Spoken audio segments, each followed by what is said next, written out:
In this video, I want to talk about the ethics of automating jobs. So if we have the ability to completely replace somebody's job with a machine, is that ethical? Okay, should we do that? Or do we have a moral obligation to give up efficiency, reliability, speed, and all this stuff in order to let this person keep their job? Okay, now the reason why I want to make this video is because I see a lot of vilification of companies that do automate as much as possible. Whether it's Amazon with their cashierless convenience stores or just some company with a warehouse full of robots or whatever. Okay, a lot of people say mean things. You know, you're wreaking havoc, you're creating unemployment, you're driving the competition out of business. You know, you're creating homeless people. Stop, you're wreaking havoc. Okay, and from my perspective, trying to stop automation is totally futile. Okay, we've been developing this stuff for all the way since the beginning with our early tools, with our stones and the wheel and the plow and all the stuff. We've been evolving our automation. To try and stop it is like trying to stop a tsunami with sandbags. Like, we're not going to do it. Okay, and so we need to learn how to ride this wave instead of trying to stop the wave. And from my perspective, what needs to be fixed in order to prevent the homelessness and all these problems is the education system. Okay, so in the first half of this video, I'm going to talk about why automation is a wonderful thing and why we should embrace it. And then in the second half, I'm going to give my perspective of what I think needs to change about the education system so that people can thrive in the 21st century. Okay, so why is automation a good thing? Well, from my perspective, it allows people to do things that are more representative of the human spirit. Okay, there's nothing noble about doing some soul-crushing task day after day after day. Okay, if we can automate it and it frees you up to do other things, that's a wonderful thing. Okay, and so there's a good way of explaining this, which is with Maslow's hierarchy of needs, right? So this guy basically created this representation which describes the needs of human beings. And at the base, we have our survival needs. So food, shelter, okay? And if you don't have these things, you're not going to be thinking about much else. Okay, if you don't have food and you're starving, you're going to be thinking about, well, where can I get food? If you're concerned about a wild beast eating you because you don't have shelter, then you're going to be thinking about shelter. So if these needs aren't met, you're not going to be thinking about much else. Okay? And so once we have these desires met, then we start thinking about other things. Okay? And what he describes in this, he has three categories. In the middle, we have our group needs. Okay? We want to fit into some sort of community. We want to achieve some level of esteem. For some people, that may mean a trophy. For other people, it just means a sense of contribution and belonging, right? But we have these base needs where until they're met, we can't go to the next level, okay? If you're worried about food and shelter, you're not going to be thinking about other people. But once you have the base needs, you start thinking about other people. And then once you have this taken care of, then you start to think about what he calls self-actualization. I don't know how to spell that because I've been using spell check for so long, but let's just say self-A, okay? So if you had all of your survival needs, let's say you have all the money you'd ever need, you feel like you have a certain amount of prestige where you don't really have to impress people or prove anything to other people. If you had all that taken care of, then who would you be truly? Okay, well, this is who you would be, okay?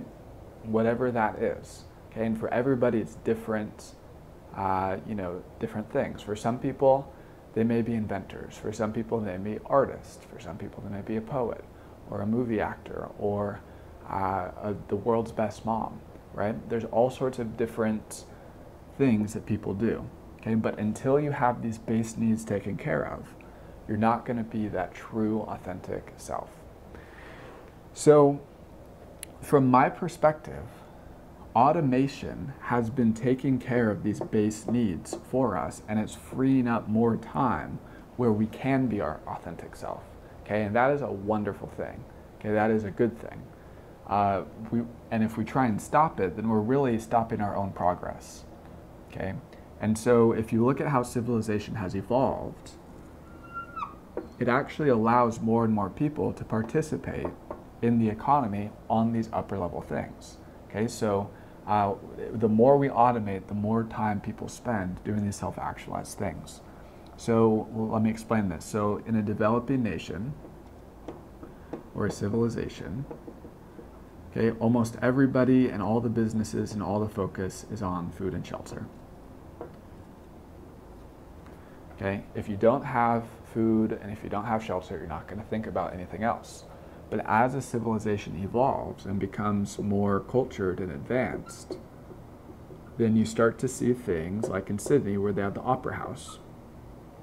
Okay, if you tried to take the opera house and put it in a developing nation, it's not going to work. People are not going to appreciate you selling them $500 opera tickets. Okay, they're going to say no thank you, and they're going to get together, they're going to raid the place, take it over and use it for shelter. Okay, they don't care about $500 opera tickets. They don't care about the arts, okay, because they're still focused on food and shelter.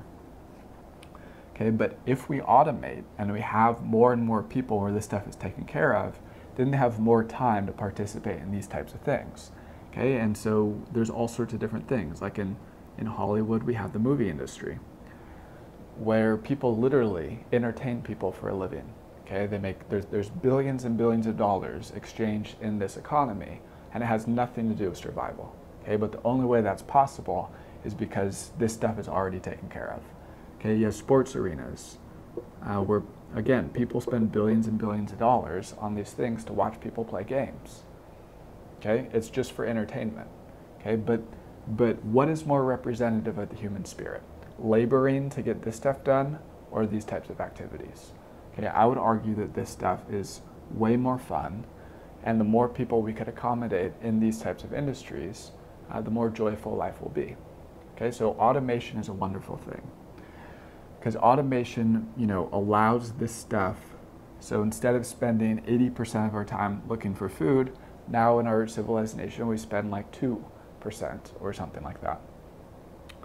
Okay, and so the more we can automate this, nowadays there's these cool videos where you can see people that are 3D printing houses. And not very good ones, but still. Okay, you can 3D print a house. How cool is that? Right? So if we can automate all of this stuff, it frees up more time for us to participate in this kind of thing. Okay, I think that, when kids are growing up, they want to be a rock star. They want to be a sports athlete. They want to be, some sort of musician. They don't want to be doing these repetitive tasks. Okay, I don't think most kids would be so excited about that. You're going to go to work every day and you're going to do this mind-numbing repetitive task. They say, no, I want to do this. Okay, and so, this is more representative of the human spirit. And by the way, there's no limit to how many people can participate in this. Okay, that's something that most people fail to realize, is that they think, oh, there's only so many, there could only be one popular movie star. I don't think most people think that, but there's a sense of lack and a sense of competition. But guess what? You could make up a totally new type of movie technology, or you could invent your own game. You could invent, your own type of art and music and instruments. Okay, there's no limit. But in order to have that be marketable, in order for people to participate, they have to have free time too. Okay, so they can't participate with you in your invention unless all this stuff is taken care of. But the more we automate, the more people can participate in these types of economies, and the more and more, this stuff flourishes. So the more we automate, the more this stuff flourishes. Or the more we automate, the more chance it gives for people to participate in things that are representative of the human spirit. Okay, so the problem though, and the reason why in many cases automation creates homelessness, from my perspective, is that the school system is failing people. Okay, and generally speaking, okay, and there's many exceptions, and there's wonderful teachers, and there's wonderful schools, but generally speaking, the school system trains people to be obedient to authority and not to listen to the beat of their own drummer, but to basically listen to somebody else and what they say and essentially become a robot. Okay, now the problem with this is that if you are not thinking for yourself, and if you're not following the beat of your own drummer, but you're just listening to somebody else and being told what to do, then you're competing against robots who are really good at being told what to do.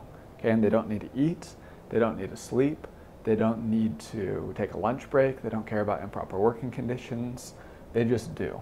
Okay, so again, there are wonderful schools and there's many exceptions to this, but broadly speaking, most schools are focused on getting people to follow commands. Okay, and this had a lot of value back in the day when we needed people to work on an assembly line. Okay, if we needed people to do these repetitive tasks, then the schools in many ways evolved to get people to do that kind of stuff. Okay, so we have things like the uniform, okay, and the bells and this kind of stuff that implicitly train people to kind of follow commands and have this standardized way of being. Okay, and we also have the textbook, which has a right answer. Okay, this is the right answer, and if you don't measure up, then you're going to get punished with a bad grade. Okay, so I don't know what your experience was, but there's been some times when I was in school where I'd challenge, I don't agree with what's in the textbook, and I was like the teacher, embarrassed me in front of the class in order to reestablish his authority. Okay, because just the way that it's set up, he doesn't want to lose credibility, he doesn't want to do this kind of stuff, and so the way that the school system is set up, and of course there's many different types of teachers, and there's wonderful kind of Socratic method and this kind of stuff, so there's many exceptions. But in general, my experience with school is that if you had an independent thought, then you would be, punished, basically. Okay, and so I'd raise my hand, I don't agree with this, I'd get embarrassed in front of the class by the teacher and told to shut up, basically. Okay, and so back in the day, again, this had value when we needed people to behave like robots and work on an assembly line and not question authority. But the problem is that nowadays we have robots, and robots follow commands to the T. Okay, they're way better at humans than following commands. And so it's basically humans versus robots, and the humans are going to lose to robots at following commands, because robots are really, really good at following commands. And so this is becoming more and more useless, and yet our school system in many ways focuses on getting people to do this. So from my perspective, what needs to change is that the school system, and there's probably already schools that do this, but in general, okay, the large focus of the school system needs to be on getting people to make commands, okay, to ethically and critically thinking, being able to make commands. So what do I mean by this? Let me write this, hold on. Create commands.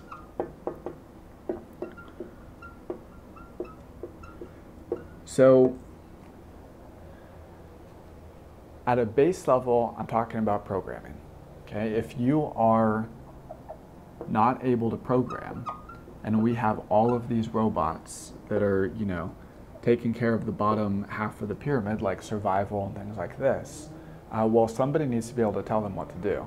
Okay, so we need to have some people, if not the majority of the population, that can program, even if it's just programming new instruments or programming your house to be the way you want it, right? We need people that can interface with the robots, because the robots are now the bottom half of the pyramid, right? In the past, it used to be, only the aristocrats would be at the top, or the royal family, and then you have all of these people at various levels, but at the bottom, you'd have like the slaves and the peasants. Okay, but now guess what? We don't need to enslave people anymore. We have machines that can do this kind of stuff. Okay, but we need to be able to interface with the machines and be able to tell them what to do. Okay, so people need to be able to program. But once you have this power, okay, let's say that you're a king of a fleet of robots, you need to be able to handle that power well. Okay, and so you have to be able to critically think.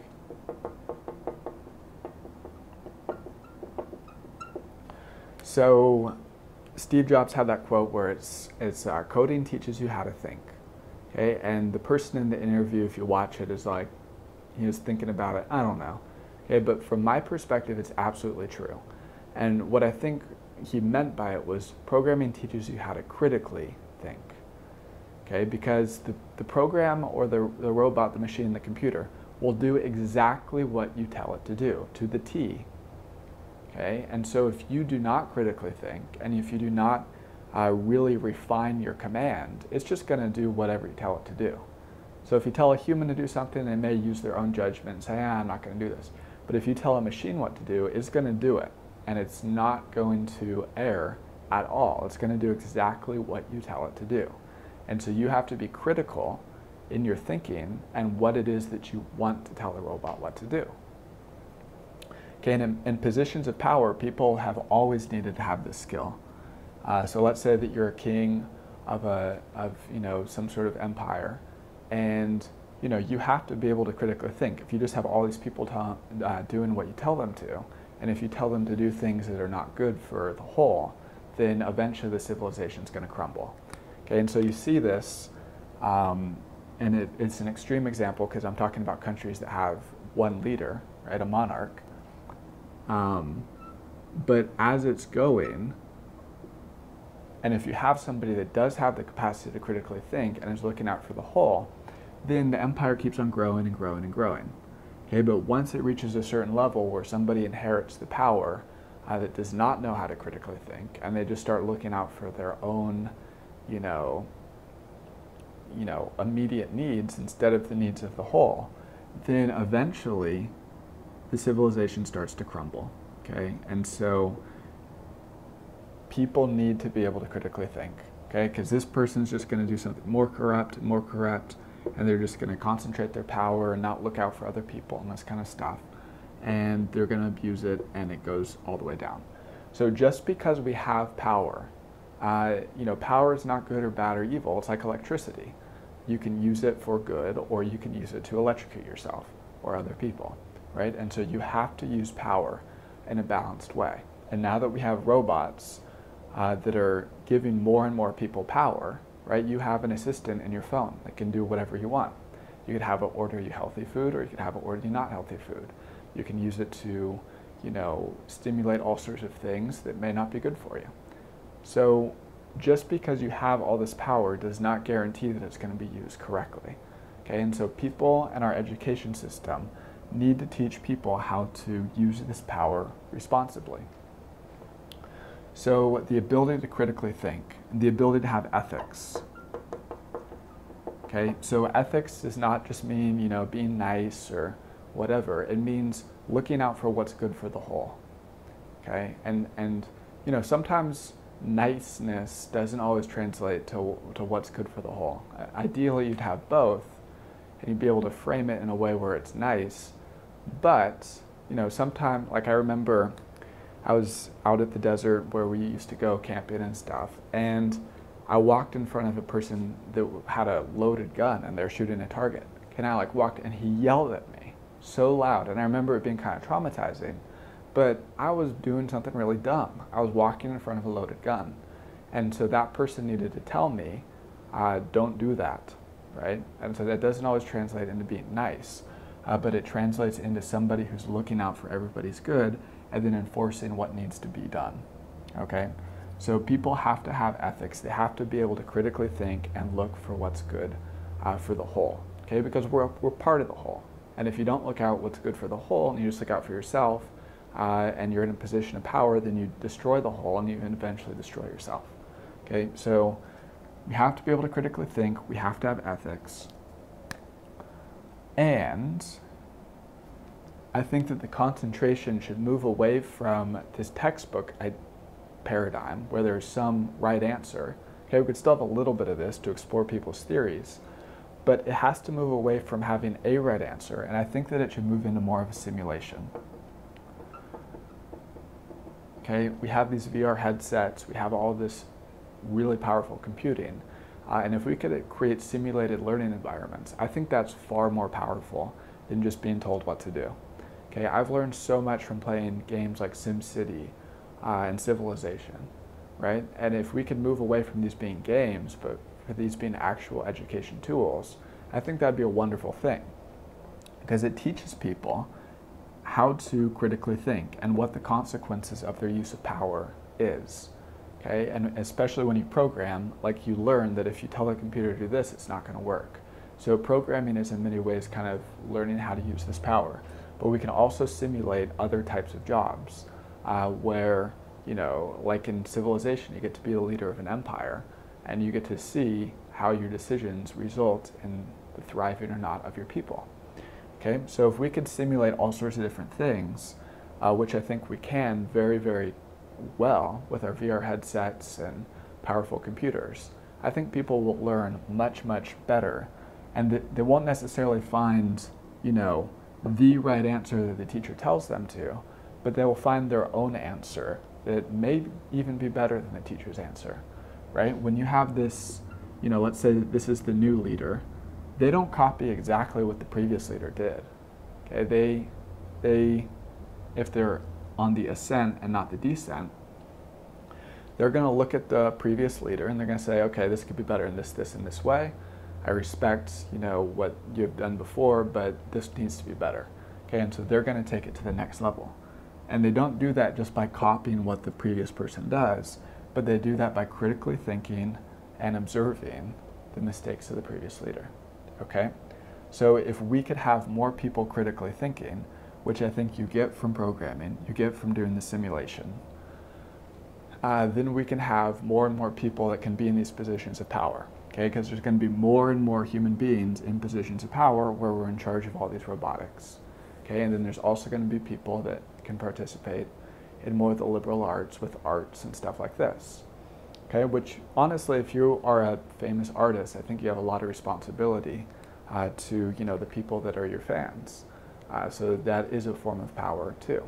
Okay, we have all these tools for communication and broadcasting to millions of people, and that requires responsibility. Okay, you have to have some sort of ethics as far as, like, what are you going to broadcast and that sort of thing. So I think, you know, we really need to have this sort of education in order for people to thrive. Okay, if you can program, you will be able to get a job. If you can critically think and you can, you know, create new and better things that you can sell to other people, you will thrive. Okay, so maybe it's not going to be our base needs that are what grows the economy anymore, but it will be something new that, in my opinion, will be more representative of the human spirit. Okay, so it's going to be a wonderful thing. And to thrive, we need to have these things. Okay, so that is my thoughts on this. I hope you enjoyed the video, and I will see you in another one.